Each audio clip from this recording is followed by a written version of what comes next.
My name is Drew Haas. I'm 30 years old. I'm from Hallettsville, Texas. I won a show on Netflix called Outlast, and with the money I started a company called Bulby, which is a beef tallow company. Just a really awesome childhood in the country. I had a lot of freedom. I was riding a four-wheeler around like it was my car, back and forth to my friend's house at the age of 7 years old probably. And I think growing up in a small community like this, that everyone's kind of like family and everybody helps raise you, and I just don't think there's a better place to grow up in small town America, and especially here in Texas.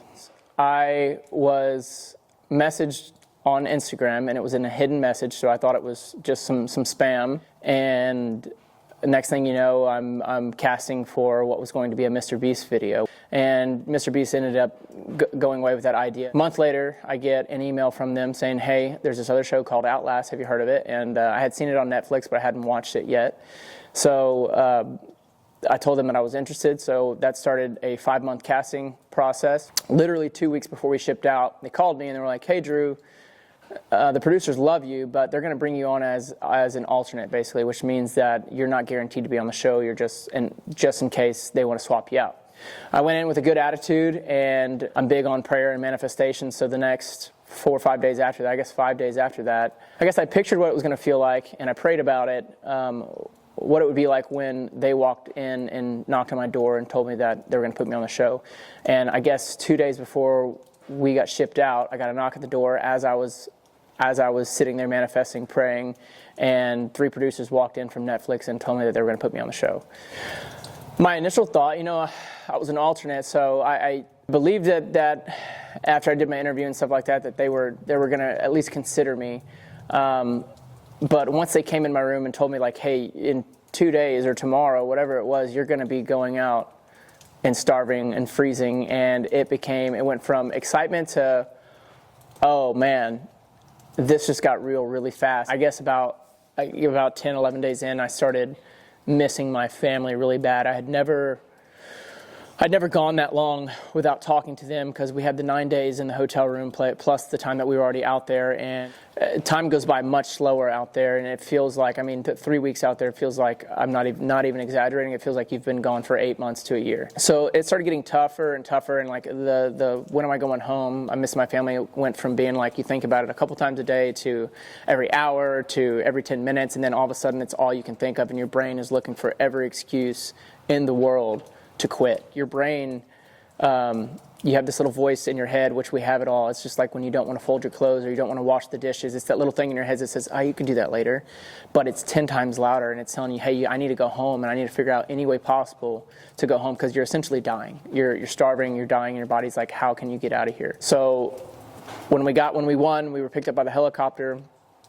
We went from being muddy and disgusting, unshowered for a month to all of a sudden, boom, you're back in a hotel room.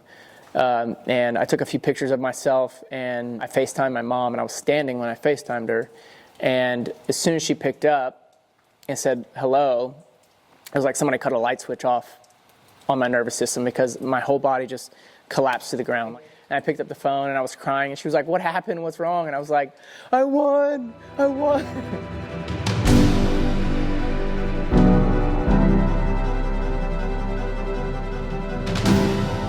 What's next? I am so deeply enthralled and invested in this business, and it is consuming me in the best way. I'm starting to see all the relationships that I built for years, where I was just in all the years of spinning my wheels and working hard and hiring coaches and mentors and things like that. I think what's next is just to build this company as big as possible. I want it to be a brand people can trust. You can go on our site, go on our store when we're in stores, and know when you're buying Bulby products that you're getting very natural, local ingredients, things that are healthy, non-toxic, and making it a lifestyle brand. I am his bigger sister. One of 2. Yeah, we have an older sister, Ashley, as well. So right now, this is a batch of chapstick. So what we do is you're going to melt a certain amount of ingredients, mostly tallow. We also have beeswax and jojoba oil. And then I'm going to make chapstick out of this. So you have to melt ingredients down at a certain temp. And then while it's in liquid form, we're going to put them in these chapstick tins, and then they will harden and they'll be ready to go. It's almost becoming a movement to go back to natural products. One of the slogans that we started with Native Nomadic before we were Bulby was the future of skincare is found in the past, because people have been using fats in general for thousands and thousands of years just for all kinds of stuff. And people are starting to realize that they're still very valuable in what we do today.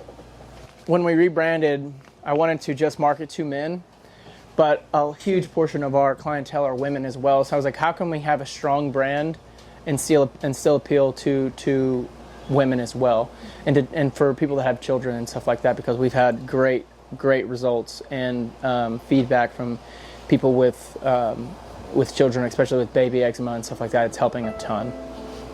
If I could think of one word to describe it all, I think one word to describe it all would just be gratitude for all of it. What it's allowed me to do, what it's allowed my family to do, what's allowed me to build this business and just shape me and mold me as a person and bring me closer to God. I would say gratitude would be the best thing to describe all of it.